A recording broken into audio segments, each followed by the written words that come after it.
Le 18 janvier, le fleuve de l'Icoupe, au niveau d'un télomite, est à 0,52 m de hauteur. Ce niveau est à moins 0,20 à Nusatu, à 0,40 m à Njamas Niambouidjou. Les seuls endroits où il est à plus d'un mètre sont en Bouimanamboul, où le niveau de l'eau le 18 janvier est 1,51 m, et Beins, où il est à 1,85 m. Des chiffres qui sont loin de rassurer, surtout que l'on est en janvier. Mais selon les techniciens, il n'y a pas lieu de paniquer parce qu'il reste encore 2 ou 3 mois durant lesquels les pluies peuvent tomber pour redonner à l'Icoupe à son niveau normal. Raha isam-bolana mampitatsika tamin'ny fito amby folo sy roa arivo mitovitovy zany le kamisy tamin'izany volana marsa no ny cyclone no nampiakatra ny rano tsika zany amin'izao firy moa zany amin'izao tsika miandry an'le cyclone indray aloha zany tsika asa na nahoana no orana entiny mety hampiakatra ve tsika mety tsy hampiakatra fa anatin'ny volana anankiray zany rano tokotokonao izy eo amin'ny 250 mm eo zany ny rano latsaka ao anatina volana anankiray ahafahantsika mamita ny taona manaraka zany nefa izany tsy milaza akory fa mbola volana janvier tsika isy ny volana février isy ny volana marsa 15 avril zany mitapitra la saison de pluie raha ny apipa ndresahana.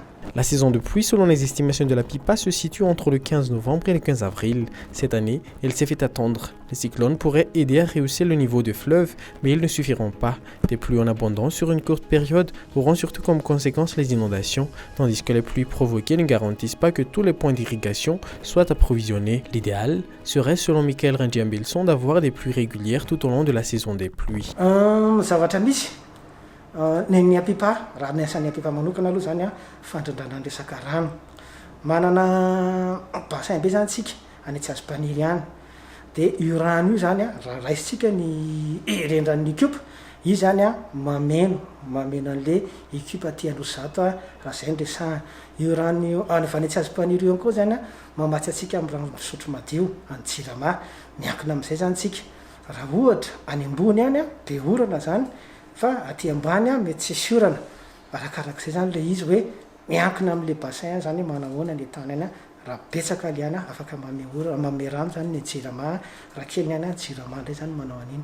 En attendant, au niveau des communes où les activités économiques dépendent directement de cette rivière, rien ne va plus. Pour s'en sortir, les lavandières achètent des places au niveau des lavoirs publics dans le Fouktane pour travailler, mais avec près de 5 foyers à servir par jour, leurs moyens s'épuisent facilement.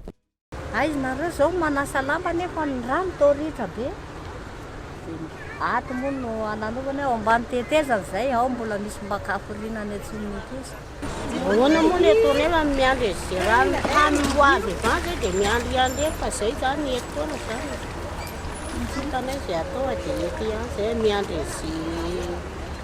ze rano orana ilatsaka zay. L'Icoupe approvisionne près d'une trentaine de communes en Tanarive, en plus des surfaces agricoles comme les rizières, elle approvisionne en eau potable les foyers dans la capitale. Allons-nous manquer d'eau cette année si la pluie ne tombe pas ou si la pluie tombe peu? Selon la PIPA, il est trop tôt pour faire des prévisions car nous avons encore jusqu'en avril pour espérer de la pluie.